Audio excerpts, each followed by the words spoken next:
How's it going, guys? Legal here with a brand new guide, and this time I'm gonna show you how to utilize your workers and make between 10 to 40 million silver per day from pretty much being AFK all the way. This exact setup that I'm using cost me a total of 85 contribution points. If you don't have as many as me, then don't worry, you can still make quite a lot of money from this.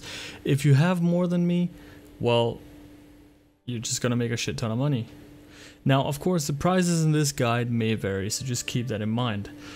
This video will be split in two parts. First, the easy way, where you're buying all the materials yourself, and then the hard way, so to speak, where you or your workers have gathered all the materials themselves, which will result in you making the absolute top profit from this method. Now, you don't need to copy my setup completely for this guide. The only reason that I'm using Altanova is because that I got a free artisan worker from the daily login rewards, plus I already have a few skilled and professional workers in Altanova from when I made my previous Altanova guide, which I'll be leaving a link to in the description below. So without further ado, guys, let's get on with the guide. If you're going to use my current setup, then you're going to invest in a building called number 2 to 3 Altanova, and here you want to pick custom mill, and the same goes for the next building you want, which is number 6 to 5 Altanova. If you don't own any of these buildings in Altanova, then when you press on one of the buildings, it'll say check purchase conditions, to which you want to press on and press purchase all. The reason for this is that all the buildings are linked in a certain order. So for example, if you want to buy building number 3, then you'll have to buy building number 1 and building number 2 first. This isn't really a big deal though. Even if you get a lot of buildings that you originally didn't want to buy, but you were forced to buy in order to buy the right buildings, you can change those buildings into different types, such as storages, a residence, stable for extra stable slots, and so on and so on. Once you've bought your buildings in Altanova, you want to move on to Heidel City. In Heidel, you want to invest in building number 3 to 4 and number 7 to 4. This one is on the second floor, by the way, so once again the buildings are going to be custom mills, and they're going to be there for the remainder of this video. The last city that you want to invest in is Calphion. Now Calphion is an insane city for this method, as it has 5 costume mills, so if you have a lot of contribution points left, I would strongly suggest you buy all 5 of them. Anyway, the ones that I've invested in, guys, are number 7 to 6 Market Street and numbers 3 to 4 Slum. Again, you want to pick costume mill as building usage. So with that being said, guys, now let's move on to the materials and workers needed for this method. To make one trainer's cloth, you'll need the following: 180 flax. The total price for the flax will be 141,300 silver. The reason I'm advising you to buy the flax and not the fabric is to save money. Simply just heat the flax into the flax thread, and then you grind the flax thread into flax fabric, which will be the first item you need to make the costume. Next up, you'll need 10 trays of battle. The total price for those will be 53,900. Next up, you'll need 15 blackstone powder. The total price for those will be 38,385. Keep in mind, all of the before mentioned prices were all max prices on a marketplace. You may get your materials cheaper. The total profit per costume will be 66,400 gold. Now, I know what you're all thinking: legal, what the fuck is this? This is nothing. What are you, a retard? Well, just wait, it gets better. With this current setup, you can make 6 costumes per hour, so 6 costumes in 24 hours equals 66,000.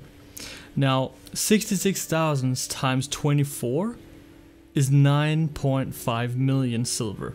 So basically, those 66.4 thousand will turn into 9,563,760 silver each day. Alright guys, so now we're moving on to the hard part of the guide, where you or your workers have gathered everything yourself. Your workers can gather trays of battle at the Bernianto farm north of Calphion from excavation. Your workers can also gather flax for you across the world. I suggest using the ones in Heidel. Southeast of Heidel, you got the Moretti plantation node. And southwest of Heidel, you got the Costa farm, where you can also gather flax. Since flax is what you're going to be processing the most, you might want to invest in them both. Last up, we got blackstone powder. If you buy low priced magic crystals on the marketplace for, let's say, 6,000 each, then you can grind them via the processing menu and then turn them into blackstone powder. Fun fact, this is actually a viable money making method. You repeat all the steps from the easy method, except this time you don't get the materials from the marketplace. No.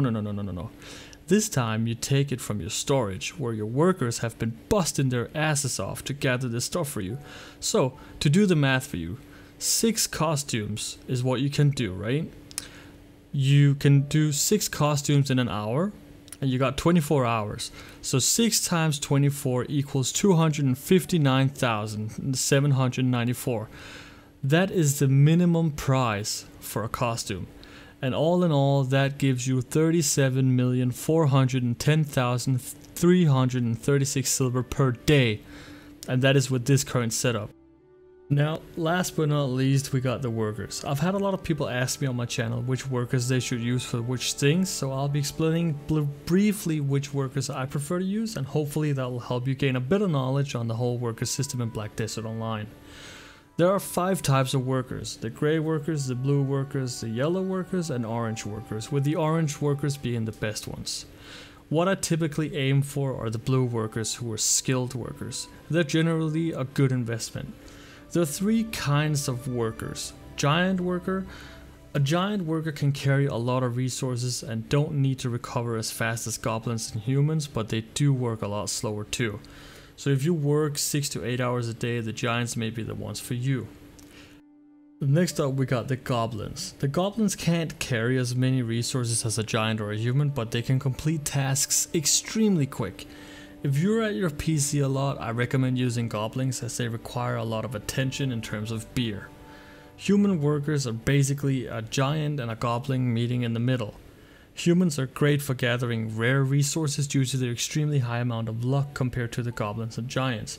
For this method, since I am at my computer a lot, I use goblins to make the outfits. They require more beer, yes, but a skilled giant can make a costume every 1 hour and 21 minutes ish. A skilled human can do it in about an hour, whereas goblins can do it in 41 minutes. Now, that is all for this guide, guys. I want to thank you guys so much for watching my first 2 guides. The amount of response that I've gotten on those 2 videos was absolutely amazing. I cannot thank you guys enough. So if you like this video, make sure to comment, like, and subscribe. And as always, guys, I will be seeing you in the next one.